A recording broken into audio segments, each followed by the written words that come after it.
As Aventuras de Sherlock Holmes, obra de Arthur Conan Doyle, 30ª parte. Nada tem a ver com a mensagem, mas poderia significar muita coisa se tivéssemos meios de descobrir o remetente. Você pode ver que ele começou escrevendo a caça, etc. Depois, para acompanhar o código pré-estabelecido, teve que arranjar palavras para preencher os espaços. Usou as primeiras que lhe vieram à cabeça, e se há tantas referências ao esporte, ter quase certeza de que ele é apaixonado por caça ou uma pessoa interessada na criação de animais. Sabe alguma coisa a respeito desse B2? Agora que você mencionou isso, lembro-me de que papai costumava receber convites para caçar nas terras dele, no outono. Então, não há dúvida de que ele é o autor do bilhete. Só falta descobrir o segredo com esse marinheiro. Ameaçava esses dois homens ricos e respeitáveis. Temo que seja algo pecaminoso e vergonhoso, exclamou meu amigo.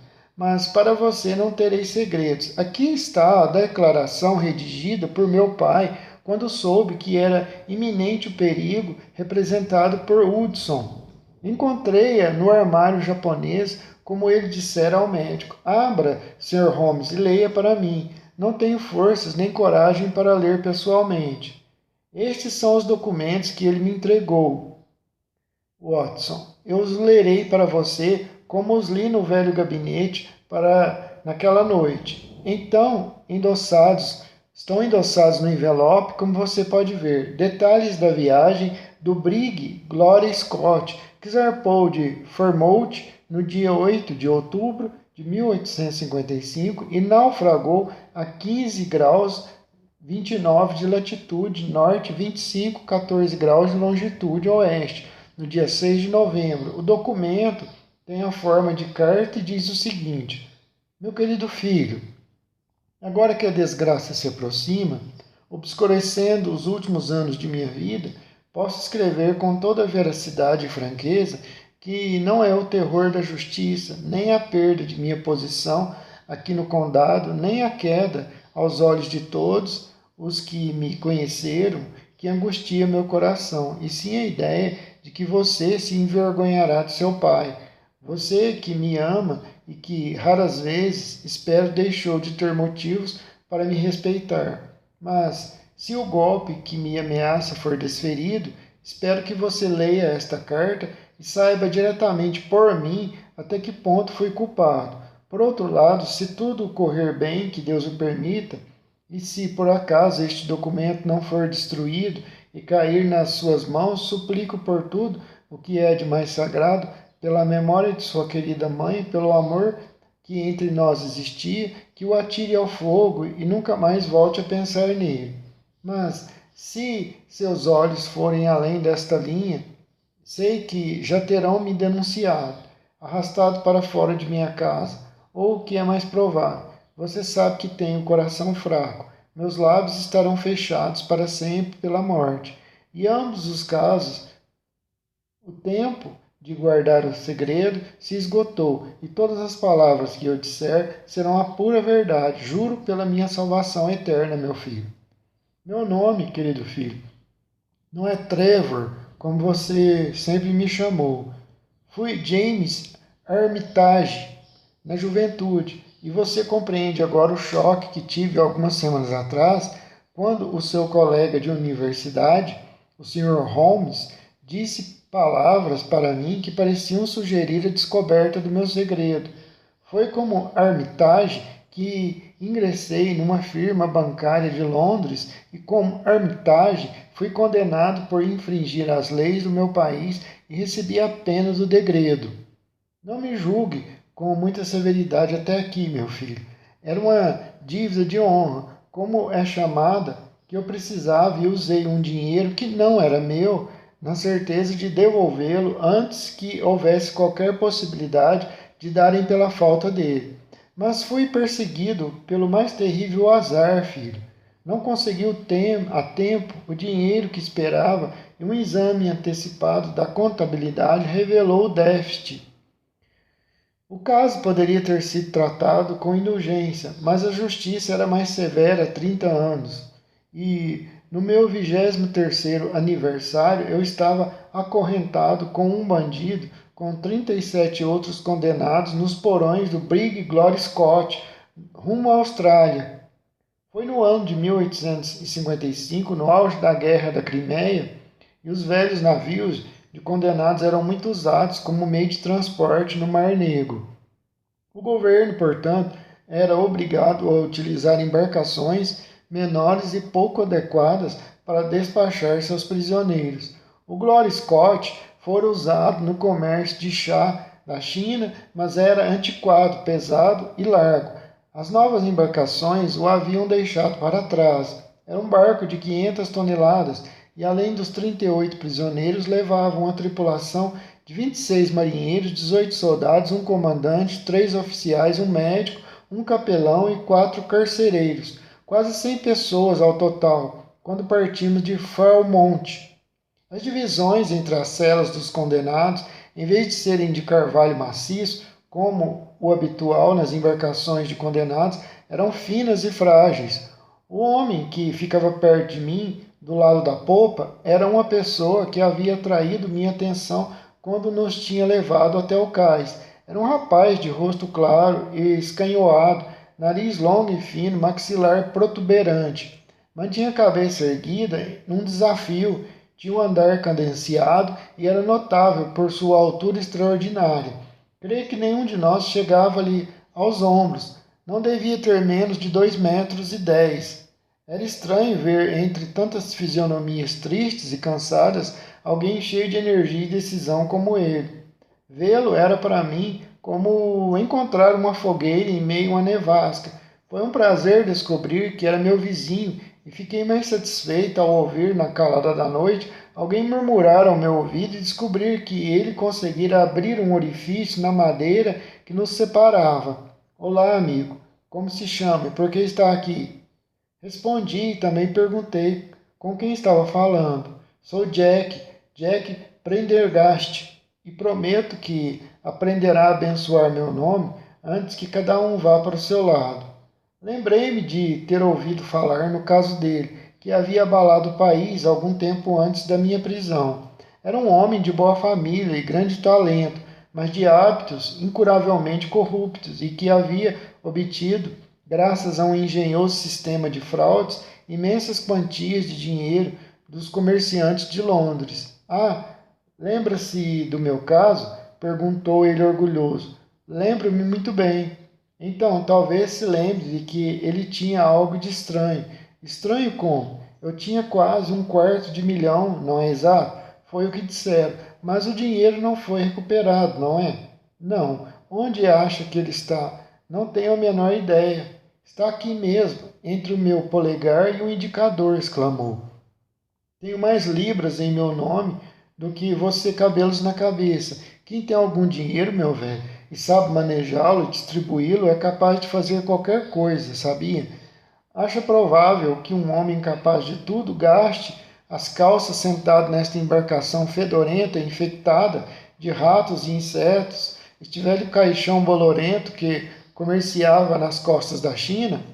Não, senhor, esse homem cuidaria de si próprio e de seus amigos, pode apostar. Você poderia se agarrar a ele e jurar pelo livro sagrado que o sujeito iria libertá-lo. Era nesse estilo que ele costumava falar comigo, e a princípio, filho, achei que eram palavras ocas, vazias, bobagem, um sujeito convencido apenas. Mas depois que ele me testou, me fez prestar um juramento, com toda solenidade, revelou-me que havia um plano para assumir o controle do navio. Uma dúzia de prisioneiros havia elaborado esse plano antes de embarcar, disse ele. Prendergast era o líder e seu dinheiro a força propulsora. Eu tenho um sócio, um sujeito excelente, de toda confiança. Ele ganha uma percentagem. E onde acha que ele está neste momento? É o capelão do navio, disse Jack Prendergast. O capelão nada menos. Subiu a bordo, de casaco preto, documentos em ordem e dinheiro suficiente para adquirir todo o brick, dos porões à gávea. A tripulação é dele, de corpo e alma. podia comprá-la por atacado, com desconto à vista, e o fez antes mesmo de serem contratados. Dois dos carcereiros e o segundo oficial estão no papo, e ele conseguiria comprar o próprio comandante se achasse que valeria a pena. O que faremos então? O que é que você acha?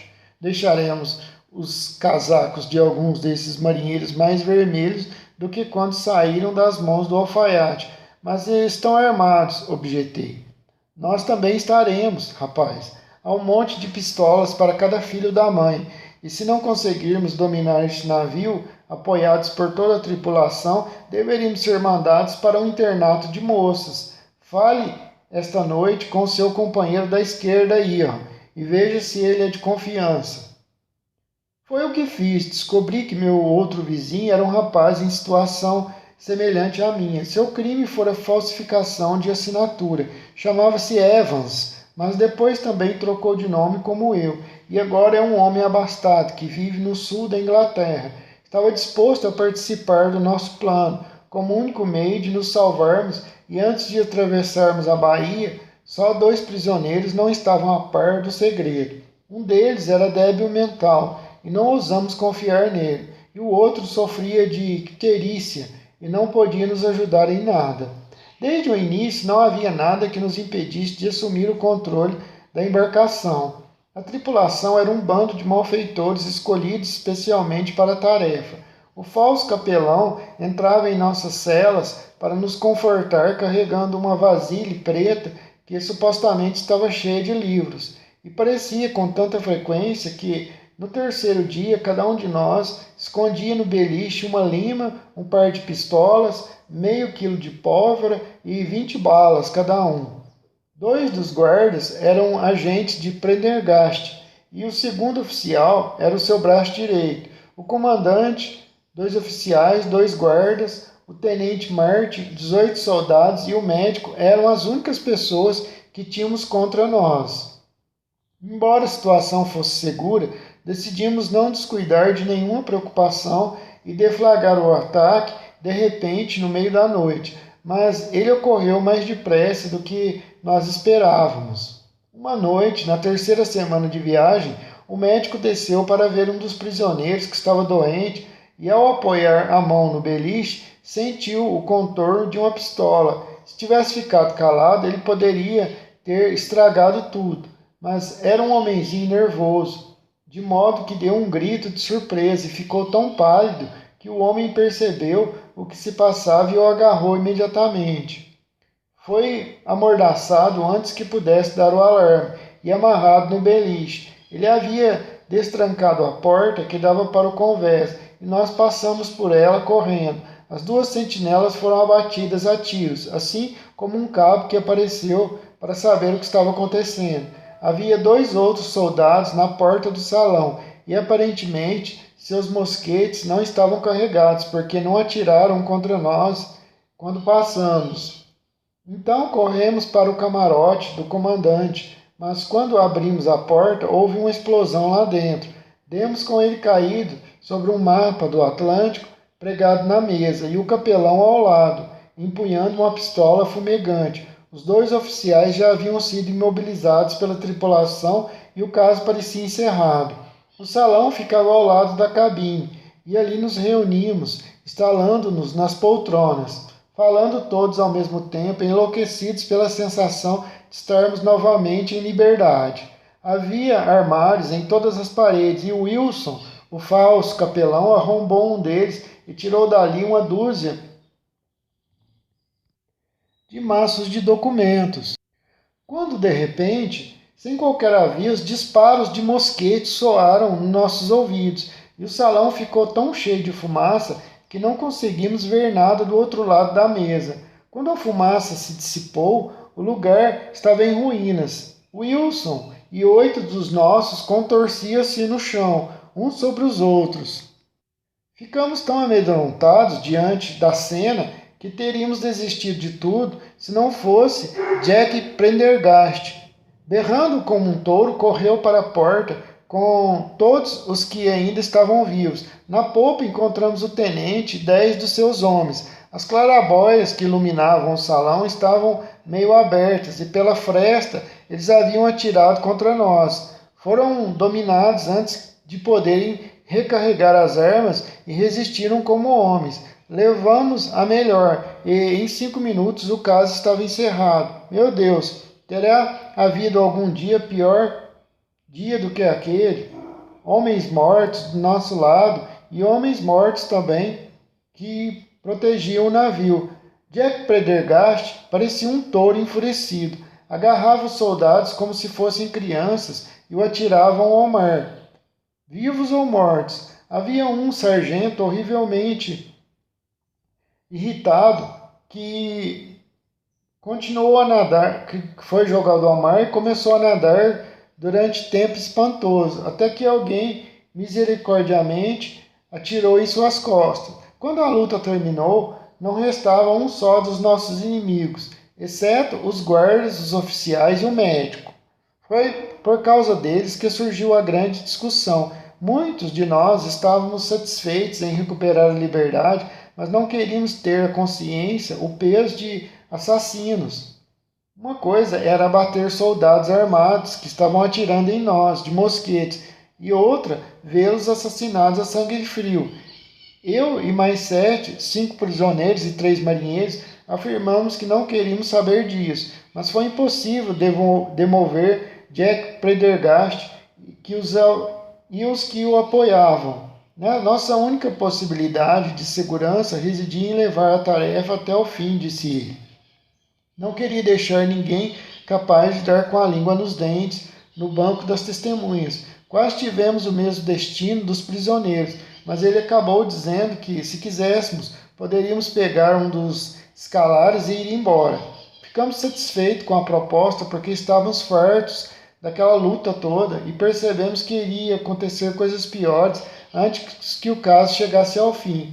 Deram-nos roupas de marinheiro, um barril de água, 2 tonéis, um de carne seca e outros de biscoitos, e uma bússola.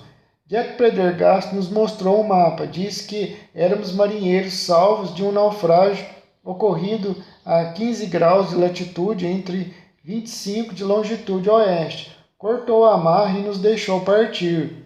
Chegamos agora à parte mais surpreendente da minha história, querido filho. Os marinheiros haviam puxado a bandeira da verga do mastro dianteiro durante o motim, mas quando nos afastamos, eles a recolocaram no lugar. E como soprava uma brisa do nordeste, a embarcação começou a se afastar lentamente de nós. O nosso scaler subia e descia nas ondas longas e suaves. Evans e eu, que éramos os mais instruídos do grupo, instalamos-nos na escota, calculando a posição e planejamento, o rumo que deveríamos seguir. Era uma questão difícil, porque Cabo Verde ficava 500 milhas ao norte e a costa da África cerca de 700 milhas a leste. No fim das contas, como o vento soprava do norte, achamos que Serra Leoa seria a melhor opção e rumamos naquela direção. O Brig, àquela altura, havia quase desaparecido a este bordo. De repente, enquanto o observávamos, avistamos uma densa fumaça negra saindo do seu interior e projetando-se como uma árvore monstruosa e gigantesca no horizonte. Segundos depois, ouvimos um estrondo parecido com um trovão e quando a fumaça se dissipou, não havia mais vestígio do Gloria Scott. Manobramos imediatamente o scaler e remamos com todas as forças para o local onde a névoa que pairava sobre a água marcava o cenário da catástrofe. Levamos uma longa hora para alcançá-lo e, a princípio, achamos que tínhamos chegado tarde demais para encontrar sobreviventes. Um scaler destroçado, vários engradados e fragmentos de verga ondulando nas águas revelaram que o brig havia naufragado, mas não vimos sinais de vida e já nos afastávamos horrorizados quando ouvimos um grito de socorro e avistamos à distância um pedaço de madeira com um homem estirado em cima. Quando o arrastamos para bordo, verificamos que era um jovem marinheiro chamado Hudson, tão queimado e exausto que só na manhã seguinte foi capaz de contar o que havia acontecido com o navio onde todos nós estávamos antes. Ao que parece, depois que nos afastamos do navio, Jack Prendergast e sua gangue decidiram executar os 5 prisioneiros restantes. Os 2 guardas já haviam sido liquidados e atiraram ao mar, assim como o terceiro oficial. Jack Prendergast desceu então aos porões e, com suas próprias mãos, cortou as cordas que seguravam as mãos do médico e o jogou ao mar. Restava apenas o primeiro oficial, um sujeito ousado e ativo. Ao ver Jack Prendergast aproximar-se, empunhando a faca, livrou-se das cordas que o prendiam e, que ele conseguira afrouxar antes, desceu correndo tombadilho e mergulhou no porão do navio. 12 condenados, que desceram com suas pistolas à procura dele, encontraram-no com uma caixa de fósforo em punho, sentado num barril de pólvora aberto, um dos 100 que o navio transportava, e jurando que mandaria tudo pelos ares se alguém se aproximasse mais um centímetro. Um instante depois ocorreu a explosão, embora, na opinião de Hudson, fosse causada pelo disparo de um dos condenados e não pelo fósforo. Qualquer que fosse a causa, era o fim do Gloria Scott e dos miseráveis que o dominavam. É esta, em poucas palavras, meu querido filho, a história terrível em que estive envolvido. No dia seguinte, fomos recolhidos pelo Hotspur, que viajava para a Austrália, e cujo comandante acreditou que éramos os sobreviventes de um navio de passageiros naufragado. O navio de transporte Gloria Scott foi dado como perdido no mar pelo almirantado e nunca se soube coisa alguma a respeito de seu verdadeiro destino. Após uma viagem excelente, o Hotspur nos deixou em Sydney, onde Evans e eu trocamos de nome e rumamos para as minas, e não foi difícil nos livrarmos da antiga identidade em meio à multidão de homens de todas as nações. Não preciso contar o resto. Prosperamos, viajamos, voltamos para a Inglaterra como colonos ricos e adquirimos propriedades no campo. Durante mais de 20 anos vivemos uma existência tranquila e útil, esperando que o passado estivesse enterrado para sempre. Imagine o que senti quando, no marinheiro que nos procurou, reconheci imediatamente o homem que havíamos salvado do naufrágio. Ele havia, não sei como, descoberto a nossa pista e decidido lucrar com os nossos segredos e temores. Você compreenderá agora porque procurei não brigar com ele e entenderá agora, filho, até certo ponto, o medo que me dominou quando ele saiu daqui em busca de outra vítima a quem ameaçava delatar. No pé da página estava escrito uma letra tão trema No pé da página estava escrito numa letra tão trêmula que mal se podia ler. Bedoues escreveu em código dizendo que H contou tudo. Deus tenha piedade de nós. Foi esta narrativa que li naquela noite para o jovem Trevor e acho, Watson, que naquelas circunstâncias foi muito dramático. O rapaz desolado resolveu ir para Terai plantar chá e ouvi dizer que prosperou ali. Quanto ao marinheiro e a Bedoues, nunca mais ouvi falar neles, após o dia em que li a carta. Quanto ao marinheiro e a Bedoues, nunca mais ouvi falar neles, após o dia em que li a carta. Os 2 desapareceram completamente. Não foi apresentada queixa à polícia, de modo que Bedoues deve ter confundido uma ameaça com um fato. Hudson foi visto rondando pelas imediações e a polícia acreditou que ele havia liquidado Bedoues e depois fugido.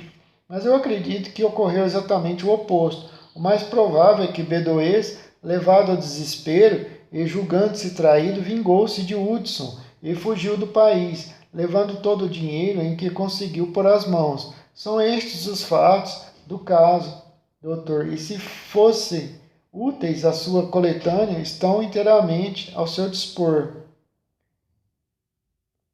Forem inúteis. São estes os fatos do caso, doutor. E se forem úteis à sua coletânea, estão inteiramente ao seu dispor. O ritual Musgrave. Uma anomalia que me impressionava com frequência no caráter de meu amigo Sherlock Holmes era que, embora nos seus sistemas de raciocínio ele fosse o homem mais cuidadoso e sistemático do mundo, e apesar de mostrar um discreto requinte na maioria de vestir, seus hábitos pessoais eram dos mais excêntricos e capazes de levar à loucura um companheiro de quarto. Não que eu seja muito convencional neste aspecto. O trabalho irregular no Afeganistão, além de uma natural tendência à boemia, fez com que eu ficasse mais negligente no que convém a um médico. Mas eu tenho um limite. Quando encontro alguém que guarda os charutos no balde do carvão, as correspondências não respondidas presas com um punhal no meio do consolo da lareira, começo a considerar-me um verdadeiro santo. Sempre afirmei também que o tiro ao alvo deve ser praticado ao ar livre. E quando Holmes, um dos seus estranhos humores, resolve instalar-se numa poltrona e adornar a parede fronteira com um patriótico VR feito a bala, sinto que nem a atmosfera nem a aparência de nossa sala ganharão com isso. Nossos aposentos estavam sempre tão cheios de produtos químicos e relíquias criminais que acabavam ocupando os lugares mais absurdos, como a mantegueira ou até locais menos desejáveis. Mas os seus papéis eram o meu grande problema. Holmes tinha horror a destruir documentos, principalmente os relacionados com os casos passados, e apenas uma vez por ano, ou a cada 2 anos, conseguia coragem para juntá-los e arrumá-los, porque, como mencionei, em algum ponto destas memórias incoerentes, os surtos de energia apaixonada quando ele realizava façanhas extraordinárias associadas a seu nome eram seguidos de reações letárgicas. Então ficava deitado, segurando o violino ou seus livros, e mal se movia a não ser para se transferir do sofá para a mesa. E assim, mês após mês, os papéis se acumulavam até que todos os cantos da sala ficavam cobertos de manuscritos que não deviam ser queimados de modo algum e só podiam ser guardados por ele mesmo. Uma noite de inverno, quando estávamos sentados diante da lareira e ele acabara de colar recortes no seu álbum de correspondências policiais, arrisquei-me a sugerir que ele poderia ocupar as 2 horas seguintes, tornando a nossa sala um pouco mais habitável. Ele não pôde negar a justiça do pedido e, com expressão melancólica, dirigiu-se para o quarto, de onde voltou instantes depois com um grande baú de metal. Ele o colocou no meio da sala, sentou-se num banquinho diante dele e abriu a tampa. Vi que o baú já estava quase cheio de pilhas de documentos atados com fita vermelha e separados em pacotes. Há muitos casos guardados aqui, Watson, disse, lançando-me um olhar malicioso. Acho que se você soubesse tudo o que este baú contém, seria capaz de me pedir para tirar alguns daqui em vez de guardar outros documentos. Então, são registros dos seus primeiros casos? Muitas vezes desejei ter anotações desses casos. Sim, meu rapaz, tudo isso foi feito prematuramente, antes que meu biógrafo surgisse para me cobrir de glória. Ele ergueu um pacote após outro num gesto carinhoso. Nem todos são sucessos, Watson, mas entre eles há probleminhas interessantes. Aqui estão as anotações referentes aos crimes de Tullerton e o caso de Van Berry, o negociante de vinhos, a aventura da senhora russa e o caso singular da muleta de alumínio, assim como o depoimento completo de Ricolete, o perna de pau e sua mulher abominável. E aqui, este é realmente algo especial. Mergulhou o braço até o fundo do baú e retirou uma caixinha de madeira com tampa deslizante, do tipo que serve para guardar brinquedos de criança. Tirou de dentro um papel amassado, uma chave de bronze de feitio antigo, um gancho de madeira ao qual estava presa uma bola de barbante de 3 discos de metal enferrujado. Então, meu caro, o que acha disso? Perguntou, sorrindo ao ver a minha expressão estranha. É uma coleção estranha, muito estranha. É a história que a envolve é mais estranha ainda. Essas relíquias têm uma história? Elas é que são a história, Watson. O que quer dizer com isso? Sherlock Holmes recolheu os objetos um a um e colocou-os em fila na borda da mesa. Depois tornou a sentar-se, ficou observando com um brilho de satisfação no olhar. Isso é tudo o que me restou do episódio Ritual Musgrave.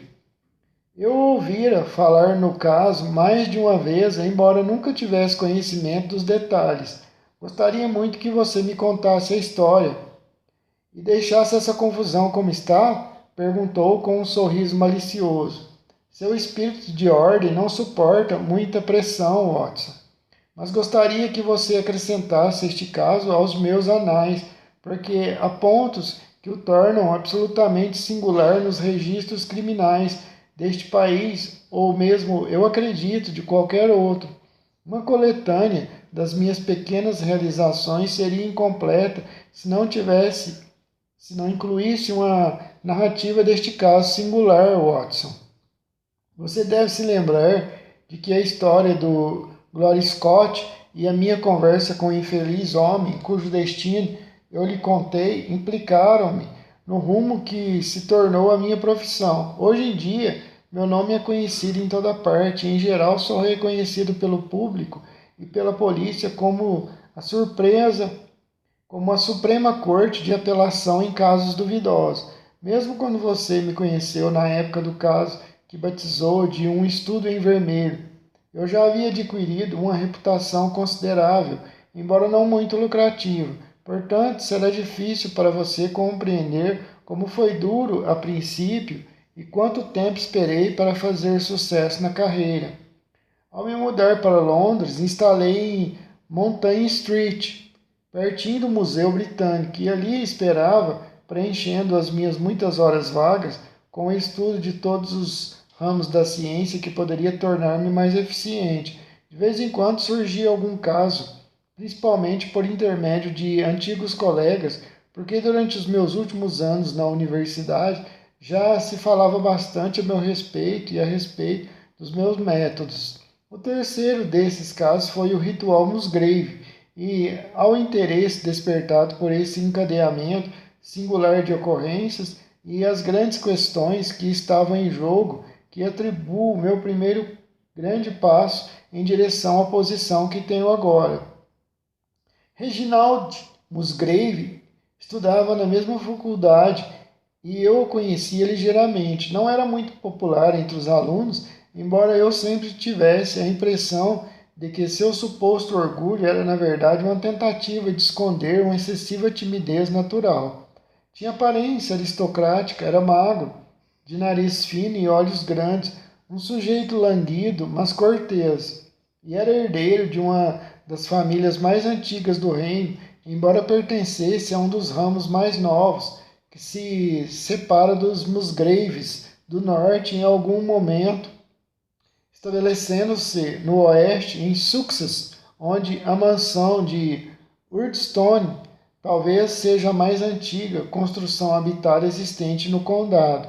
Alguma coisa da sua terra natal parecia aderir ao homem, e nunca olhei para o seu rosto pálido e atento ou para a posição da cabeça, sem associá-lo a arcadas cinzentas, janelas de pinásio e a toda a venerável ruína de uma moradia feudal.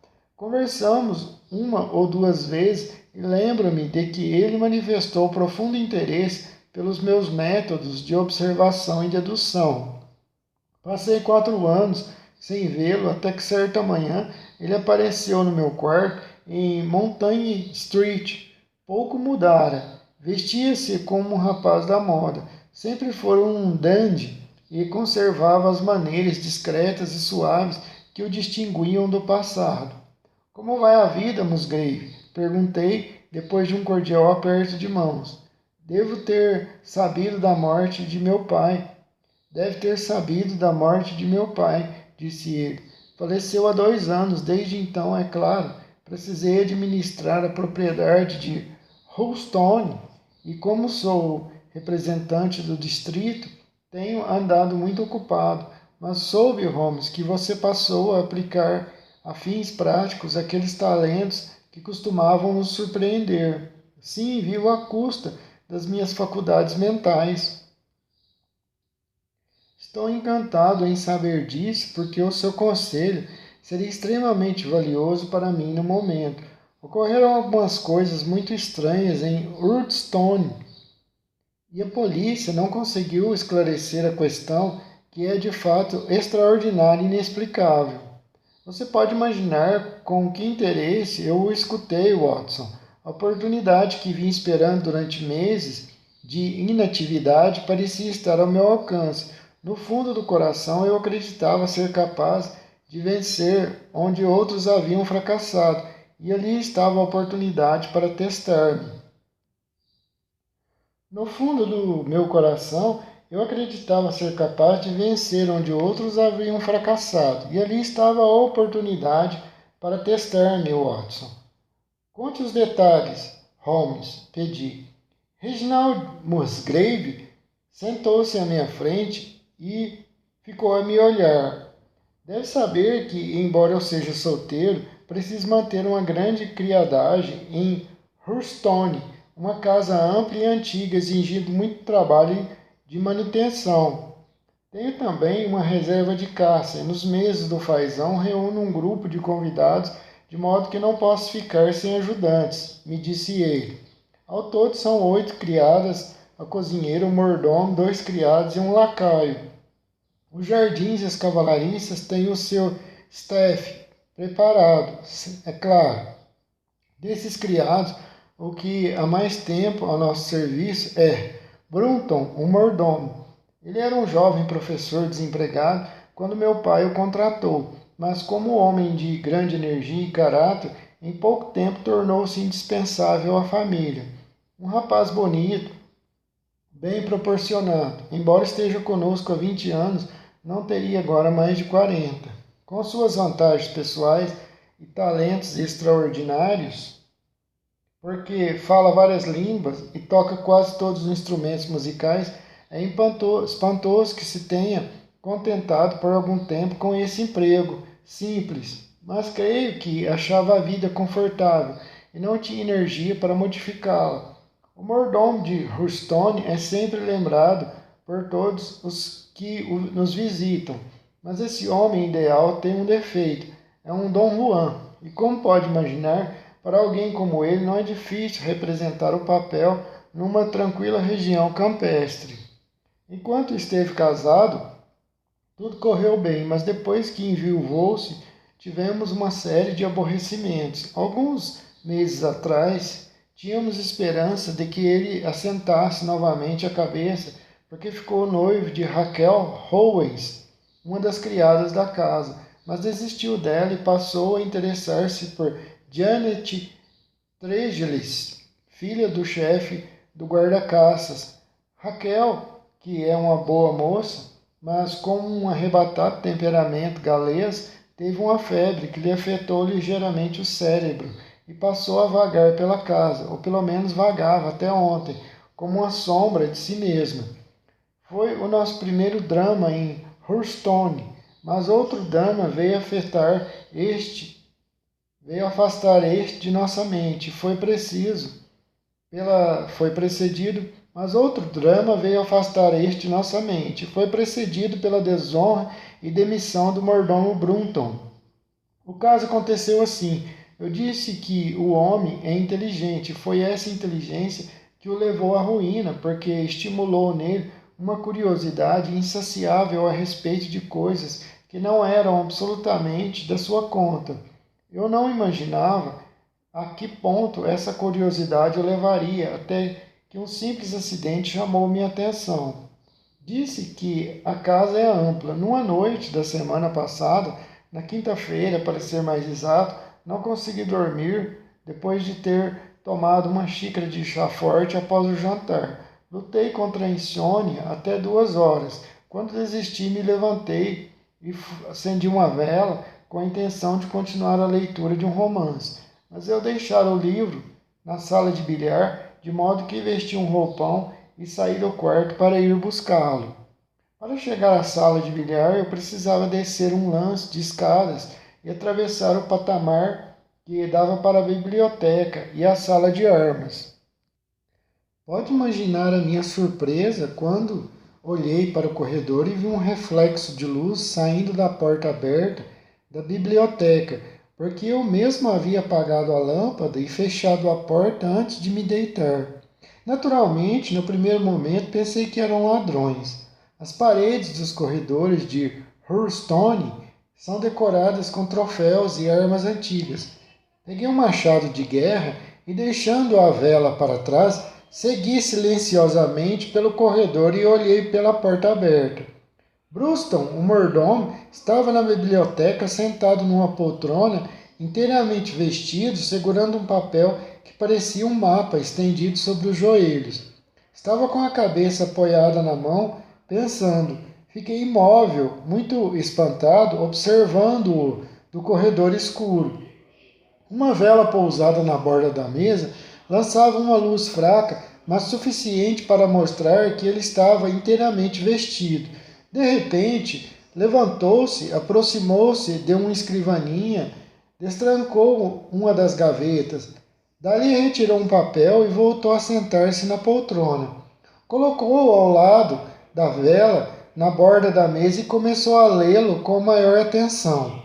Indignado diante da tranquilidade com que ele examinava os documentos de nossa família, adiantei-me um passo. Bruston, erguendo a cabeça, viu-me na porta. Levantou-se de um salto, pálido de susto, e enfiou no colete o papel semelhante a um mapa que estivera lendo. Então é assim que retribui a confiança que depositamos em você. Está dispensado a partir de hoje, disse a ele. Inclinou-se com o aspecto de um homem totalmente arrasado e saiu sem uma palavra. A vela continuava na mesa e pude dar uma olhada no papel que Bruston havia tirado da gaveta.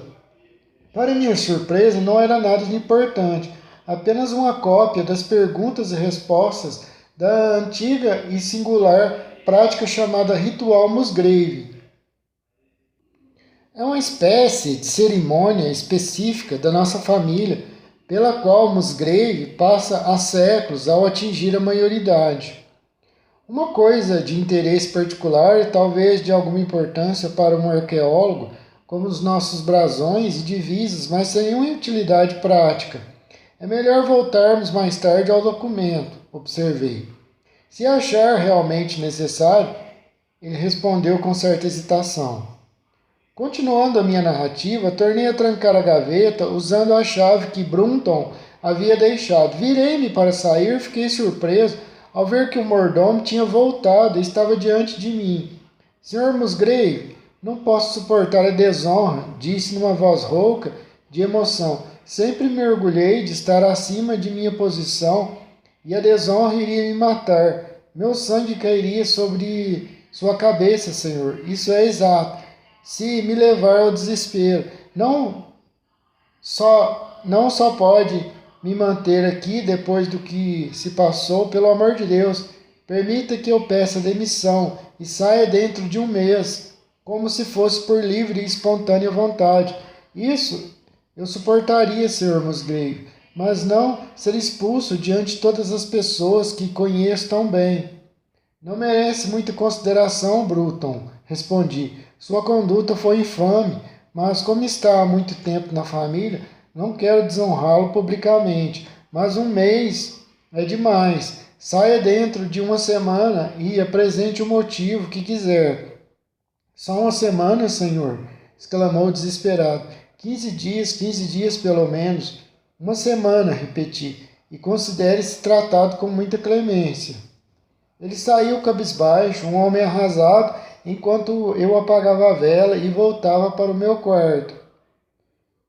Ele voltou e disse a mim, Senhor, vou viver infeliz pelo resto da vida, pelos cantos, depois dessa desonra. Por favor, repense no tempo que lhe pedi. E o que isso importa? Você já cometeu o seu erro. De todas as maneiras, não pode mais ficar aqui 1 semana, 15 dias. Nada importa, é 1 semana, Brunton, e nada mais. Ele saiu, meio irritado, e se foi. Nos dias seguintes, Brunton dedicou-se o máximo possível aos seus deveres. Não aludi ao que se passara e aguardei com curiosidade o motivo que ele apresentaria para disfarçar a sua humilhação. Continuando a minha narrativa, tornei a trancar a gaveta usando a chave que Brunton havia deixado. Virei-me para sair, fiquei surpreso ao ver que o mordomo tinha voltado e estava diante de mim. O que quer? Lhe perguntei. Por favor, senhor, não me mande embora. Deixe que eu peça demissão. Apenas me dê mais 1 mês para ficar aqui e pedirei demissão e sairei. Não desonre meu nome, por favor, me pediu Brunton. Não merece muita consideração, Brunton, respondi. Sua conduta é infame, mas como está há muito tempo na família, não quero desonrá-lo publicamente. Mas 1 mês é demais. Saia dentro de 1 semana e apresente o motivo que você quiser. Só 1 semana, senhor? Exclamou Brunton. 15 dias, ao menos, 15 dias pelo menos. 1 semana, repeti, e considere-se tratado com muita deferência. Nos dias seguintes, Brunton dedicou-se o máximo possível aos seus deveres. Não aludi ao que se passara e aguardei com curiosidade o motivo que ele apresentaria para disfarçar a sua humilhação. Na terceira manhã, ele não apareceu como de costume para receber minhas instruções do dia após o café da manhã. Ao sair da sala, encontrei por acaso Raquel Owens, a criada. Já contei que ela estava se recuperando de uma doença recente e pareceu-me tão pálida e abatida que a censurei por estar trabalhando. Devia estar na cama, Raquel. Volte às suas obrigações quando estiver melhor. Ela olhou-me com uma expressão tão estranha que comecei a desconfiar de que a febre lhe afetara mesmo o cérebro. Já estou bastante forte, Sr. Musgrave, respondeu. Veremos o que diz o médico. Pare de trabalhar agora e quando descer, avise a Brunton que quero falar com ele. Não sei onde está Brunton. Não está no quarto. Foi embora, disse ela. E encostou-se à parede, gritando e rindo ao mesmo tempo, enquanto eu, horrorizado diante daquele súbito ataque histérico, toquei a campainha para pedir ajuda. A moça foi levada para o quarto, ainda gritando e soluçando, enquanto eu perguntava a respeito de Brunton. Não havia dúvida de que ele tinha ido embora. Sua cama não fora desfeita, ninguém o vira depois que ele fora para o quarto na noite anterior. Ainda assim era difícil descobrir como havia saído de casa, já que as janelas e as portas estavam trancadas pela manhã. Suas roupas, o relógio e até seu dinheiro estavam no quarto, mas o terno preto que costumava vestir estava desaparecido, assim como os chinelos. As botas, porém, continuavam ali. Para onde teria ido o mordomo Brunton no meio da noite e onde estaria naquele momento? Claro que revistamos toda a casa, do sótão às adegas, mas não encontramos sinal do mordomo.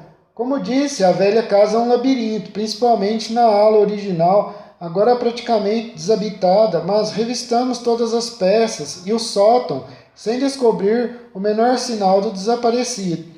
Era inacreditável que ele tivesse ido embora sem levar os seus pertences. Mas onde estaria ele? Chamei a polícia local, mas sem resultado algum. Chovera na noite anterior, examinamos os gramados e alamedas em torno da casa, mas, inutilmente, as coisas estavam nesse pé quando uma nova ocorrência desviou nossa atenção do mistério inicial, envolvendo Brunton. Raquel Owens esteve tão mal durante 2 dias, ora delirando, ora histérica, que foi preciso contratar uma enfermeira para cuidar dela noite e dia. E para complicar ainda mais a coisa, a moça também desaparecera. Raquel Owens sumiu. E Richard Brunton, idem. A polícia do condado não sabe o que fazer e vim procurá-lo com último recurso, Sr. Holmes. Você pode imaginar, Watson, Com que atenção escutei essa extraordinária história, essa sequência de acontecimentos e o sumiço de ambos, primeiramente do mordomo Brunton, depois da moça com problemas Raquel Owens. Tentando uni-los e descobrir um elo entre eles, o mordomo havia desaparecido, a empregada idem. A empregada amava o mordomo, mas depois teve motivos para odiá-lo. Tinha sangue galês, era ardente e apaixonada. Estava profundamente abalado após o desaparecimento do mordomo e havia desaparecido também. Onde estariam ambos? Todos esses fatores precisavam ser levados em consideração, mas nenhum conduzia ao âmago da questão. Qual o ponto de partida daquela cadeia de acontecimentos, Watson? Víamos apenas o fim de uma linha emaranhada. Preciso ver aquele papel, Musgrave. O papel que o seu mordomo achou que valia a pena examinar, mesmo arriscando-se a perder o emprego. É um tanto absurdo esse nosso ritual, Sr. Holmes, mas tem pelo menos o encanto da antiguidade como justificativa. Tem uma cópia das perguntas e respostas, se quiser dar uma olhada nela. Ele entregou-me o documento, Watson, que aqui está. É um estranho catecismo a que cada Musgrave se submete ao atingir a maioridade. Vou ler as perguntas e respostas. De quem é isto? Daquele que se foi. Quem o terá? Aquele que virá. Qual foi o mês? O sexto a partir do primeiro. Onde estava o sol? Sobre o carvalho. Onde estava a sombra? Debaixo do olmo. A quantos passos? Norte por 10 e 10, leste por 5 e 5, sul por 2 e 2, oeste por 1 e 1, assim abaixo. O que daremos em troca? Tudo o que é nosso. Por que o daremos? Por razões de confiança. O original não tem data, mas a grafia é de meados do século passado, observou Musgrave, mas temo que ajude muito na solução do mistério. Pelo menos nos proporciona outro mistério ainda mais interessante que o primeiro. É possível que a solução de um seja a solução do outro.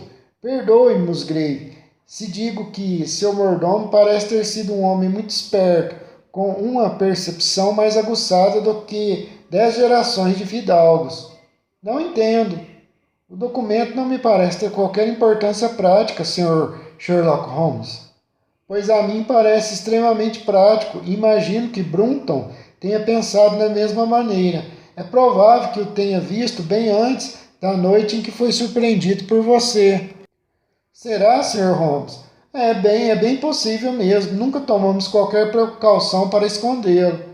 Ele queria simplesmente reavivar a memória naquela última vez. Como você diz, ele tinha uma espécie de mapa e o estava comparando com o manuscrito. Enfiou no bolso quando você apareceu.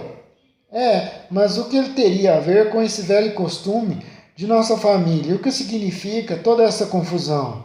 Creio que não será muito difícil descobrir, respondi. Com a sua permissão, tomaremos o primeiro trem que segue para Success. Examinaremos mais profundamente a questão do próprio local.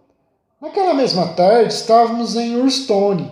É possível que você tenha visto fotos ou tenha lido descrições da famosa construção antiga, de modo que me limitarei a dizer que a residência é em forma de L, sendo o braço longo a parte mais moderna e o curto o núcleo antigo a partir do qual o outro se desenvolveu. Sobre a porta baixa e pesada, no centro da parte antiga, está gravada a data de 1607. Mas especialistas afirmam que as traves e o trabalho de cantaria são bem mais antigos. As paredes de largura extraordinária e as minúsculas janelas daquela área levaram a família no último século a construir uma ala nova, passando a antiga a ser usada como depósito e a adega quando era usada. Um Spenland do parque cheio de belas árvores antigas rodeia a casa e o lago a que meu cliente se referiu fica perto da Alameda, a cerca de 200 metros da construção.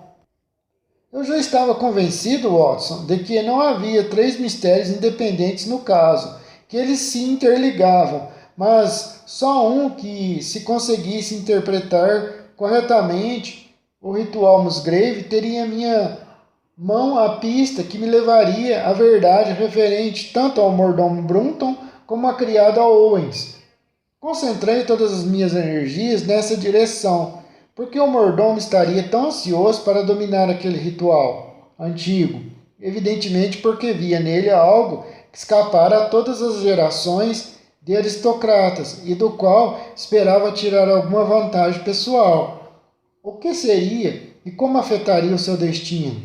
Ficou óbvio para mim, Watson, ao ler o ritual, que as medidas deviam referir-se a algum local mencionado no resto do documento e que, se pudéssemos encontrá-lo, estaríamos numa boa pista para descobrir o segredo que os antigos Musgraves haviam julgado necessário embalsamar de maneira tão curiosa.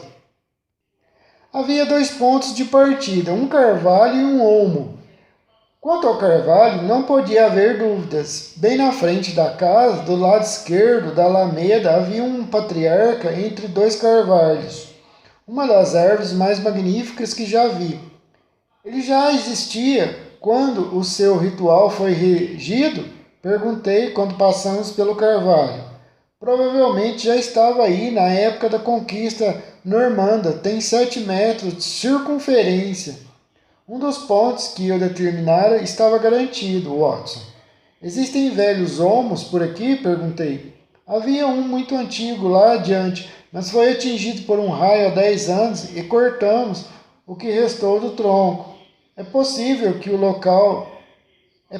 ver o local onde ele ficava? Claro. Não há outros olmos antigos assim não, mas temos uma porção de faias. Gostaria de ver o lugar onde fica o olmo. Gostaria de ver o lugar onde ficava o olmo. Tínhamos vindo de charrete e meu cliente levou-me até o local antes mesmo de entrarmos na casa. Havia uma cicatriz no gramado naquele ponto que ficava quase no meio do caminho entre o carvalho e a residência. Aparentemente, minha investigação progredia. Creio que é impossível saber a altura do olmo. Posso dizer agora mesmo, 19, 20 metros, por aí. Como sabe? Eu perguntei surpreso. Quando meu velho preceptor me passava exercícios de trigonometria, eles eram sempre sobre medidas de altura. Em menino, calculei todas as árvores e construções da propriedade. Era uma sorte inesperada. Estava obtendo os meus dados mais depressa do que eu imaginava. Diga-me, o mordomo algum dia fez esta pergunta a você? Reginald Musgrave pensou um pouco e me olhou espantado. Agora que falou nisso, Sr. Holmes, Brunton perguntou-me a respeito da altura da árvore alguns meses atrás, por causa de uma discussão com um criado. Era uma excelente notícia, Watson, porque indicava que estávamos no caminho certo. Observei o sol, estava abaixo no céu e calculei que em menos de uma hora ficaria exatamente sobre os ramos mais altos do velho carvalho. Uma das condições mencionadas no ritual Musgrave estaria então preenchida. E a sombra do olmo significaria o seu ponto extremo. Caso contrário, o tronco teria sido escolhido como ponto de referência. Então eu precisava descobrir onde cairia o ponto extremo da sombra quando o sol fosse ocultado pelo carvalho. Deve ter sido muito difícil, Holmes, já que o olmo não estava mais lá. Bem, se Brunton era capaz de calcular, eu também seria, Watson. Além disso, não era realmente assim uma dificuldade tão grande. Fui com o Musgrave até o gabinete dele e eu mesmo talhei este prego de madeira ao qual atei este barbante com um nó de metro em metro. Depois peguei uma vara de pescar com 1,80 e voltei com meu cliente ao ponto onde estivera o olmo. O sol roçava a copa do carvalho. Finquei a vara verticalmente, marquei a direção da sombra e medi. Tinha 2,70 metros de comprimento. O cálculo era simples, naturalmente. Se uma vara de 1,80 metros lançava uma sombra de 2,70 metros, uma árvore de 19 ou 20 metros projetaria certamente sombra de 28,80 metros. E uma sombra estaria, é claro, em linha com a outra,